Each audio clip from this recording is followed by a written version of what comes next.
I am hoping to fly on this. I'm just trying to work out the schedule to do it.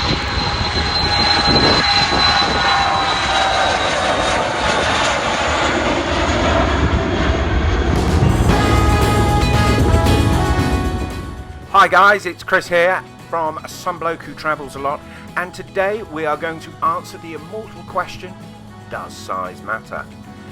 Now, I was actually going to make this film back in November 2021. I don't know if you remember, but when British Airways brought back their A380s into service, they flew short haul on the Madrid and Frankfurt routes. I did both in business, and it was great. Great to see so many enthusiasts on board who otherwise would not get to fly on the A380. And on the Frankfurt route, I also saw BA flew the Embraer 190 between Frankfurt and London City. That's it, I thought. I'll fly out on the A380 and back on the 190 and compare and make a video. And that's what I did. Well, all but make the video. Because when I was chatting to a friend, I told him about my video. Said friend, being from Manchester, said, "What about the Dornier?" That is the smallest jet BA fly. Now, if you go to the British Airways website and look at their current fleet, there is no mention of the mythical Dornier. It does show the Embraer 190 as the smallest aircraft in the fleet. And that is because the Dornier is operated by Sun Air of Scandinavia. Now, you can book on the Sun Air website, but that just takes you to the British Airways website. So how do you get to fly on the British Airways Sun Air Dornier 328? As you can see, it's a pretty limited route, but I live not far from Manchester, so lucky for me, that is one of the airports. Simple. I'll just pop over to the BA website and book a flight to Billund, same day return, or maybe Billund to London City and Heathrow Manchester home. Not really. There was one fundamental problem. The Dornier fleet was grounded, so everything got put on a back burner. It was 2021 after all. However, in October 2022, the flights restarted. So I started looking again for a return flight to Billund from Manchester on the Dornier 328. But the Sun Air timetable is not going to make it easy, or even possible for that to happen.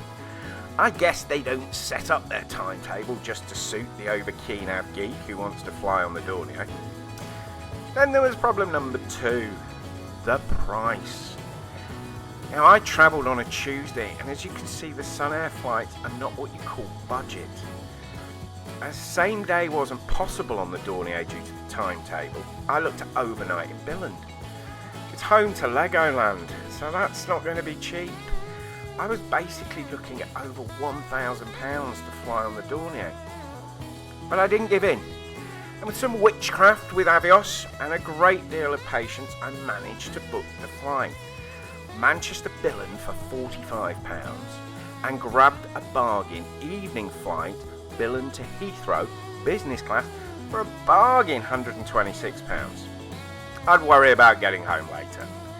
And it would also give me a chance to same day compare Sun Air's claim of first class for everyone, how that sits against BA's normal Club Europe.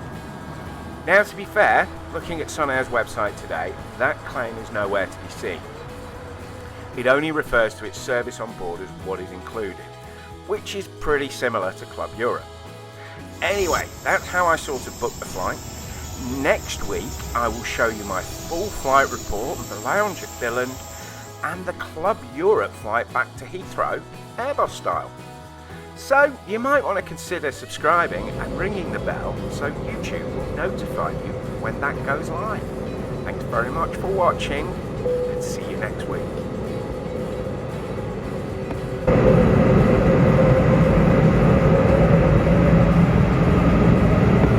Oh, it's a little Dornier, it's just like this. London City. It would have either been London City or Manchester.